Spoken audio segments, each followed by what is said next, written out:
राम राम मंडळी. तर स्वागत आहे तुमचं दुसऱ्या भागात. आज मी आणि माझा मित्र जाऊलोय तिलारीस आणि वाटेत आम्हासनं वाघोत्रे गावातल्या एका पुरातन मंदिराबद्दल कळालं.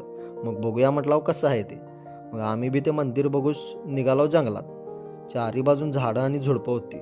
नेमकं कुठं जातलं ते समजत नव्हतं आणि रस्ता बी खराब होता. तरी वाट शोधित शोधित सगळ्यासनं विचारित हळूहळू पुढं आलो आणि एक घर दिसलं. तिथं आमची गाडी लावला आणि डॉगेश भाऊच्या भरोश्यावर गाडी सोडून आम्ही मंदिर शोधूच निघालो. सगळीकडे झाडं गवतं वाढली त्यामुळे कुठं जाताला कळतच नव्हतं. 2 वेळा रस्ता चुकला आणि शेवटी लांबनं ते मंदिर दिसलं आणि मंदिराकडे जातली वाट बी सापडली. मग खाली उतरून हळूहळू गेला आणि एकदाच मंदिराजवळ पोचला. मंदिर लईच पुरातन होतं आणि या मंदिराचं नाव श्री क्षेत्र रामघाट असं आहे. गेट काढून आत गेलो. मंदिराच्या आवारात लईच गवत वाढलं आणि मंदिरात आत गेल्यावर सगळ्यात आधी नंदी महाराजांचं दर्शन घेतलं. ही मूर्ती काळ्या पाषाणास कापून तयार केल्याने. नंतर आत जाऊन महादेवांचं दर्शन घेतलं. गाभारा एकदम शांत आणि थंड होता.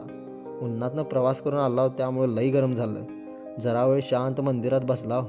मंदिरात बसवत असं कट्टे बी होते. नंतर उठून मंदिराच्या मागच्या बाजूस गेला. तिकडे एक पाण्याचं कुंड होतं आणि त्या कुंडात सगळ्या जंगलातले प्राणी पाणी पिवशी आहेत. तेवढ्यात माझी नजर किनाऱ्यावरच्या चिखलाकडे गेली. तिथं बिबट्याच्या पायाचे ठसे दिसले. ते बघून आम्ही दोघं बी गार झालो आणि गडबडीत आमच्या गाडीकडे पळत आलो आणि गाडी घेऊन थेट सुटलो आमच्या दुसऱ्या ठिकाणाकडे.